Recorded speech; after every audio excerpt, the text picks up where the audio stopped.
ইতিকাফ দামি হওয়ার আরেকটা কারণ, রমজান দামি হওয়ার আরেকটা কারণ, এই রাত্রেই আল্লাহ রাব্বুল আলামিন লাইলাতুল কদরের রাত্রে কোরআন নাযিল করেছেন। আল্লাহ রাব্বুল আলামিন বলেন, ইন্না আনজালনাহু ফি লাইলাতিল কদর ওয়া মা আদরাকা মা লাইলাতুল কদর। আল্লাহ রাব্বুল আলামিন বলেন, ইন্না নিশ্চয় আনজালনা আমি নাযিল করেছি ফি লাইলাতুল কদর, পবিত্র কোরআনুল কারীমকে লাইলাতুল কদরের রাত্রিতে নাযিল করেছি। হে রাসূল, ওয়া মা আনজালনা ইন্না আনজালনাহু ফি লাইলাতুল কদর ওয়া মা আদরাকা মা, ওয়া এবং আদরাকা মা লাইলাতুল কদর, আপনি কি জানেন লাইলাতুল কদর কি? লাইলাতুল কদরে যে আমি কোরআন নাযিল করেছি, লাইলাতুল কদরের ফজিলত সম্পর্কে আপনি জানেন কি ইয়া রাসূলুল্লাহ? এই লাইলাতুল কদর কি? বাবা আদরাকা মা লাইলাতুল কদর, এই লাইলাতুল কদর সম্পর্কে আপনি কি জানেন? লাইলাতুল কদরি খায়রুম মিন আলফি শাহর, এই লাইলাতুল কদরটা হলো হাজার মাসের থেকে উত্তম। বলেন সুবহানাল্লাহ। হাজার মাস মানে 83 বছর 4 মাস। মুফাসসিরিনে কিরামগণ লিখেছেন তাফসীরে মাআরিফুল কোরআনের মধ্যে ইমাম মুফতি শফি রাহমাতুল্লাহ আলাইহি তাফসীর ইবনে কাসিরের মধ্যে এই আয়াতের ব্যাখ্যায় ইমামউদ্দিন ইবনে কাসির রাহমাতুল্লাহ আলাইহি লিখেছেন, হাজার মাস মানে 83 বছর 4 মাস। শুধু হাজার নয়, তারা ব্যাখ্যায় লিখেছেন আরবের লোকেরা সেই সময়ে হাজার পর্যন্ত গুনতে পারত। 1 2 একক দশক 100 200 এরপরে হাজার, হাজারের উপর তারা গুনতে পারত না। এজন্য আল্লাহ সুবহানাহু ওয়া তাআলা এখানে আলফুন শব্দ ব্যবহার করেছেন। বর্তমান আমরা যেমন হাজারের পরে গুনি লক্ষ, এরপরে কোটি, মিলিয়ন, বিলিয়ন, ট্রিলিয়ন, অক্টালিয়ন পর্যন্ত আমরা গুনতে পারি, বা আরো বেশি পর্যন্ত আমরা গুনতে পারি। সে সময়ে আরবরা সর্বোচ্চ হাজার পর্যন্ত গুনতে পারত, এর বেশি গুনতে পারত না। মুফাসসিরিনে কিরামগণ লেখেন, শুধু হাজার মাস নয়, 83 বছর 4 মাস নয়, এটা বিলিয়ন, বিলিয়ন, অক্টালিয়ন, ট্রিলিয়ন, আরো কত আছে আল্লাহ রাব্বুল আলামিন ভালো জানেন। এটা এত বছর পরিমাণ ইবাদত বندگی করলে যে পরিমাণ সওয়াব হয় আল্লাহ রাব্বুল আলামিন এই এক রাত্রিতে ইবাদত বندگی করলে বান্দার আমলনামায় এরকম সওয়াব দেবে। বলেন সুবহানাল্লাহ। তাহলে লাইলাতুল কদর কবে? হাদিসের মধ্যে এসেছে নবী সাল্লাল্লাহু আলাইহি ওয়াসাল্লাম বলেন, বুখারী শরীফের বর্ণনা, নবী সাল্লাল্লাহু আলাইহি ওয়াসাল্লাম ভাষায় ওহী নাযিল হয়েছে, সূরা কদর নাযিল হয়েছে, মানুষদেরকে শোনাচ্ছেন এবং শোনানোর জন্য বের হয়েছেন। বের হওয়ার পর মধ্যে দেখেন দুইজন মানুষ ঝগড়া লাগছে। নবীজি গেলেন, তাদের কাছে গেলেন, তাদের ঝগড়া মিটিয়ে দিলেন। আবার মসজিদের মধ্যে আসলেন, সাহাবায়ে কেরামকে লাইলাতুল কদরের আলোচনা শোনালেন। লাইলাতুল কদরের আলোচনা শোনানোর পরে বলছেন, আমি জানতাম লাইলাতুল কদরের স্পেসিফিক রাত কোনটা, কিন্তু আল্লাহ রাব্বুল আলামিন আমার থেকে এটা ভুলিয়ে দিয়েছেন। ভুলিয়ে নেওয়ার মধ্যে আল্লাহ রাব্বুল আলামিনের হিকমত রয়েছে। আর পাশাপাশি আরেকটা জিনিস প্রমাণিত হয়, দুইজন লোক ঝগড়া লাগা কতটা খারাপ, কতটা নিকৃষ্ট কাজ, দুইজন মুসলমান ঝগড়া করা। আর আমরা তো সুযোগ পাইলে আরো চিন্তা করি, আটাটা কেমনে লাগাই দেওয়া যায়, ঝগড়াটা কেমনে বাড়ানো যায়, ঝগড়াটা কেমনে মারামারি পর্যায়ে নেওয়া যায়, মারামারিটা কেমনে মামলা পর্যায়ে নেওয়া যায়। কি বলেন, ঠিক কিনা? আল্লাহ রাসূল সাল্লাল্লাহু আলাইহি ওয়াসাল্লাম এদেরকে বলেছেন চগলখোর, আর নবীজি বলছেন চগলখোররা কখনো জান্নাতের মধ্যে প্রবেশ করবে না, এমনকি চগলখোররা জান্নাতের ঘ্রাণ পর্যন্ত পাবে না। জান্নাতের ঘ্রাণ তো 70,000 দূরত্ব থেকে, 70,000 মাইল দূরত্ব থেকে, অথবা 70,000 বছরের রাস্তা থেকেও জান্নাতের ঘ্রাণ পাওয়া যায়। এই জান্নাতের ঘ্রাণ পর্যন্ত এই চগলখোররা পাবে না। বলুন নাউজুবিল্লাহ। সমাজের মধ্যে দেখবেন দুইজন মানুষ অল্প বিষয় নিয়ে ঝগড়া বা মারামারি বা কথা কাটাকাটি, সাইড থেকে একে পুশিং দিচ্ছে, ও ওকে পুশিং দিচ্ছে, উল্টা করে পুশিং দিচ্ছে, তোর সাথে আমি আছি, তোর সাথে আমি আছি। কি বলেন, আছে কি না? এদের বলা হয় চগলখোর। আর চগলখোররা জান্নাতেও যাবে না, জান্নাতের ঘ্রাণও পাবে না। আমাদের মধ্যে কিছু মানুষ দেখবেন, কিছু হুজুরও দেখবেন ঝগড়া আছে, ওরা যা পারি করুক, আমরা মসজিদে এসে সুবহানাল্লাহ, আলহামদুলিল্লাহ, আল্লাহু আকবার করব। কি বলেন, আছে কি না? নবীজির আমল কি? নবীজির আমল হলো সাহাবায়ে কিরামদেরকে লাইলাতুল কদর, পৃথিবীর মধ্যে যত রাত আছে তার মধ্যে শ্রেষ্ঠ রাতের কথা শোনানোর আগে দেখলেন ঝগড়া হচ্ছে, ওই কথা শোনানো বাদ দিয়ে আগে ঝগড়া মিটাতে গিয়েছে। হাদিসের মধ্যে আছে, নবীজি বলেন তিন ক্ষেত্রে মানুষ মিথ্যা বলতে পারে, মিথ্যা বলার অনুমতি আছে। তার মধ্যে একটা ক্ষেত্র হচ্ছে সেই ক্ষেত্র দুইজন মানুষ ঝগড়া করছে, দুইজন মানুষ ঝগড়া লাগছে, দুইজন মানুষ পরস্পর বিবাদে জড়িয়ে পড়ছে। দুইজন মানুষকে আপনি থামানোর জন্য কারো পক্ষ না নিয়ে যদি মিথ্যা কথা বলে দুইজনকে আলাদা করে দেন, ঝগড়া থেকে ফারেক করে দেন, এক্ষেত্রে মিথ্যা বলার পর্যন্ত অনুমতি হাদিসে দিয়েছে। বলুন সুবহানাল্লাহ। মিথ্যা একটা জঘন্য অপরাধ। নবীজি বলছেন যে ব্যক্তি মিথ্যা কথা বলবে, একটা মিথ্যা কথা বলবে, কমপক্ষে ৭,০০০ বছর জাহান্নাম। বলেন নাউযুবিল্লাহ। এত বড় একটা কবিরা গুনাহ মিথ্যা কথা। নবীজি সাল্লাল্লাহু আলাইহি সাল্লাম সেই মিথ্যার অনুমতি দিয়েছে যদি দুইজন ব্যক্তিকে ঝগড়া থেকে আলাদা করা হয়, কারো পক্ষ অবলম্বন না করা হয়। ঝগড়া কত বড় একটা মারাত্মক অপরাধ যে দেখেন না, বর্তমানে আমাদের পাকিস্তান এবং আফগানিস্তান দুইটা মুসলিম দেশকে উস্কে দিয়ে দুইটা দেশের মধ্যে যুদ্ধ বাঁধাচ্ছে ইসরায়েল আর আমেরিকা। কি বলে ঠিক কিনা? এরাও চকল করে, এরা তো এমনি কাফের, এমনি তো জাহান্নামের সর্বনিকৃষ্ট সীমানায় এরা থাকবে। আরো যে কি অবস্থা হয় দুইটা পক্ষকে, পাকিস্তানও মুসলমান, আফগানিস্তানও মুসলমান। এই আফগানিস্তান বছরের পর বছর আমেরিকার সৈন্যদের সঙ্গে লড়াই করে আল্লাহ রাব্বুল আলামিন তাদেরকে টিকিয়ে রেখেছেন, বেঁচে রেখেছেন। তারা সবকিছু করছে, এগিয়ে যাচ্ছে, এটা সহ্য হচ্ছে না। দুইটা মুসলমান দেশের মধ্যে বিভ্রান্ত সৃষ্টি করছে। এরকম বিভক্ত হয়ে যাওয়া এটাও কবিরা গুনাহ এবং হারাম। আমরা শুধু বুঝি বিভক্তি। মসজিদে এসে দেখি কে জোরে আমিন বলে, কে আস্তে আমিন বলে, কে হাতটা বুকের উপর বাঁধছে, কে পেটের উপর বাঁধছে, কে আমিন আস্তে বলছে, কে জোরে বলছে, কে তারাবি আট করছে, কে মিট করছে, ওই কাতারে ওই কাতারে, কে কাছাকাছি দাঁড়াচ্ছে, কে একটু ফাঁক হয়ে দাঁড়াচ্ছে। শুধু বিভক্তি আর বিভক্তি। নবী সাল্লাল্লাহু আলাইহি সাল্লাম বলেন মুসলমানদের মাপকাঠি হচ্ছে দুইটা। এক নাম্বার মাপকাঠি, মুসলমানরা বলবে লা ইলাহা ইল্লাল্লাহ মুহাম্মাদুর রাসূলুল্লাহ, আল্লাহ ছাড়া কোনো মাবুদ নেই, মুহাম্মদ সাল্লাল্লাহু আলাইহি সাল্লাম আমাদের রাসূল, এবং আমাদের কিবলা খানায় কাবাকে কিবলা মনে করবে, এবং মুসলমানদের জবেহ করাকে খাবে। এই দুইটা মাপকাঠি যাদের মধ্যে আছে তারা সকলেই মুসলমান। নবী সাল্লাল্লাহু আলাইহি সাল্লামের জামানায় কাফের বেঈমান মুশরিকেরা নবীজির কাছে আসতেন, নবীজি বলতেন আকুল পড়ো কুল লা ইলাহা ইল্লাল্লাহ, লোকজন বলতেন লা ইলাহা ইল্লাল্লাহ মুহাম্মাদুর রাসূলুল্লাহ।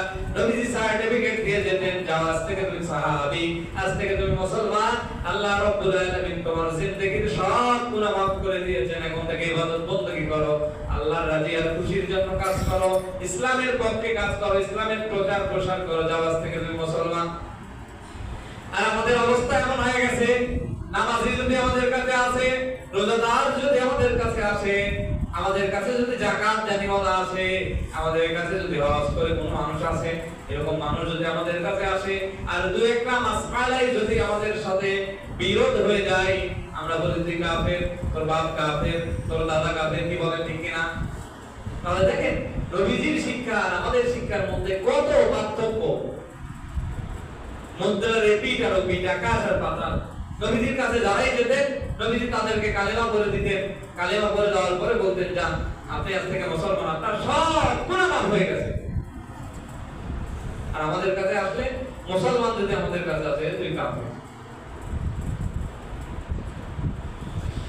নবী সাল্লাল্লাহু আলাইহি সাল্লাম আসলেন, বলছেন আমাকে লাইলাতুল কদর সম্পর্কে অভিহিত করা হয়েছিল, তারিখটাও বলে দেওয়া হয়েছিল, আমাকে আল্লাহ রাব্বুল আলামিন এই ঝগড়ার কারণে ভুলিয়ে দিয়েছেন। তারিখটা হতে পারে মাহে রমজানের শেষ 10 দশকের শেষ 10 দিনের বেজুর দশকগুলো তালাশ করো, অর্থাৎ 21, 23, 25, 27, 29 এই দিনগুলো তালাশ করো। এই দিনগুলোতে বেশি বেশি ইবাদত বندگی করো, বিশেষ করে রাত্রিবেলা। আমরা তো যারা তারাবি পড়ার অভ্যাস আছে, এশার নামাজ জামাতে পড়ছি, ফজরের নামাজ জামাতে পড়ছি, আমরা বঞ্চিত হব না ইনশাআল্লাহ। এর পাশাপাশি 4 রাকাত পারেন, 8 রাকাত পারেন, 10 রাকাত পারেন। বিশেষ করে সেহরির সময় তো ওটাই হয়, অন্যান্য দিনে তো কেউ চাইলে তাহাজ্জুদ পড়ি, কেউ পড়ি না। এই 10টা দিন বিশেষ করে এই 5টা বেজর রাতগুলোতে একটু সেহরির 10 মিনিট আগে উঠি, সেহরিটা খাওয়া কমপ্লিট করি, এরপরে তাহাজ্জুদে দাঁড়িয়ে যাই, অথবা তাহাজ্জুদটা শেষ করে সেহরি খাওয়াটা কমপ্লিট করি। বেশি না 10 মিনিট আগে উঠলে আপনি 4 রাকাত নামাজ আদায় করতে পারবেন তাহাজ্জুদে। যদি এই 5 দিনের মধ্যে একটা দিনে লাইলাতুল কদর হয়ে যায়, আপনি আর আমি যদি 4 রাকাত তাহাজ্জুদ করি অথবা 8 রাকাত তাহাজ্জুদ করি অথবা 2 রাকাত নামাজ পড়ি, এই 83 বছর 4 মাস অথবা এর থেকেও বেশি সময় প্রতিদিন তাহাজ্জুদ পড়লে যে পরিমাণ সওয়াব হবে আল্লাহ রাব্বুল আলামিন আমাদের আমলনামায় দিয়ে দিবে। বলুন সুবহানাল্লাহ। যারা তারাবি পড়েন এবং ফজর পড়েন তাদের জন্য আরেকটা সুসংবাদ, সেটা হলো তারাবিতে প্রায় 1 ঘন্টা ধরে আমরা কিয়ামুল লাইল করি, কোরআন তেলাওয়াত করি, রুকু করি, সিজদা করি। এই 83 বছর একটা লাইলাতুল কদর যদি আমরা পেয়ে যাই, এই 83 বছর প্রতিদিন 1 ঘন্টা করে এই যে নামাজ পড়লে, দাঁড়িয়ে দাঁড়িয়ে নামাজ পড়লে, কিয়াম করলে, রুকু করলে, সিজদা করলে, কোরআন তেলাওয়াত করলে, কোরআন তেলাওয়াত শুনলে যে সওয়াব হয়, এই সওয়াবটা আমাদের আমলনামায় আল্লাহ রাব্বুল আলামিন দিয়ে দিবেন। সুবহানাল্লাহ। নবী বলেন লাইলাতুল কদর আরেকটা কারণে দামি। কি কারণ? তানাজ্জালুল মালাইকাতু ওয়ার রূহু ফিহা বিইذনি রাব্বিহিম মিন কুল্লি আমরিন সালাম সালামুন হিয়া হাত্তা মাতলাইল ফাজর। তানাজ্জালুল মালাইকা, এদিন আল্লাহ রাব্বুল আলামিনের ফেরেশতাগণ দুনিয়াতে অবতরণ করেন। আর রূহ, রূহ মানে জিবরাইল, রূহ মানে রুহুল আমিন। সাইয়েদনা জিবরাইল আলাইহিস সালাম নিজে নেমে আসে একদল ফেরেশতা নিয়ে। ৭০,০০০ করে ফেরেশতা থাকে, দলের লিডার হচ্ছে সাইয়েদনা জিবরাইল আলাইহিস সালাম। দেখেন কারা দাঁড়িয়ে ইবাদত করছে, কারা বসে ইবাদত করছে, কারা রুকু করছে, কারা সিজদা করছে, কারা আল্লাহর তাসবিহ তাহলিল করছে, কারা কিয়ামুল লাইল করছে, কারা দোয়া করছে। আল্লাহ সুবহানাহু ওয়া তাআলা তাদের দোয়াগুলো কবুল করে নেন। বলুন সুবহানাল্লাহ। অনেকের অভাব রয়েছে, অনেকের অনটন রয়েছে, অনেকের চাকরি হয় না, অনেকের ব্যবসার মধ্যে বরকত নাই, ক্ষেত খামারের মধ্যে বরকত নাই, সংসারের মধ্যে অশান্তি, ছেলে আছে মেয়ে নেই, মেয়ে আছে ছেলে নেই, কোন সন্তানই নেই, অথবা সন্তান আছে সবগুলো শয়তানের মতো হয়ে গেছে। সন্তান আছে কাজে আসে না, সন্তান আছে আপনার উপকারে আসে না, সন্তান আছে ইসলামের বিপক্ষে চলে গিয়েছে, সন্তান আছে আপনার সঙ্গে ভালো ব্যবহার করে না, সন্তান আছে আলাদা থাকে, খোঁজ খবর নাই না। আপনারা ওঠেন এই দিনে আল্লাহ রাব্বুল আলামিনের কাছে রাত্রিতে একটু জাগরণ হয়ে আল্লাহ রাব্বুল আলামিনের কাছে একটু তওবা করেন, একটু আল্লাহ রাব্বুল আলামিনের কাছে চান। নিশ্চয় আল্লাহ সুবহানাহু ওয়া তাআলা এই চাওয়াটা কখনো ফেরত দিবেন না। এজন্য করে আমাদের যাদের এই 5টা দিন 21, 23, 25, 27, 29 এই 5টা রাত্রিতে আমরা উঠি, অন্যান্য রাত্রিতে যাই ইবাদত বন্দেগী করি, তার থেকে 1 ঘন্টা করে বেশি করি, দোয়া করি, তাসবিহ করি, রুকু করি, সিজদা করি, দাঁড়িয়ে একটু আল্লাহ রাব্বুল আলামিনের সামনে দাঁড়িয়ে একটু কিয়াম করি, দাঁড়িয়ে একটু কোরআন তেলাওয়াত করি, রুকুতে যাই, সিজদাতে যাই, একটু চোখের পানি ভিজাই, জীবনের অনেক গুনার জন্য চোখের পানি ভিজাই, সংসারে অশান্তি, কাজে মন বসছে না, অনেক ধরনের সমস্যা আল্লাহর কাছে বলেন। নিঃসন্দেহে নিশ্চয় আল্লাহ সুবহানাহু ওয়া তাআলা আপনার কথা, আমার কথা, আমাদের কথাগুলো এই দিনে আল্লাহ রাব্বুল আলামিন বিশেষভাবে শুনতে। বলুন সুবহানাল্লাহ।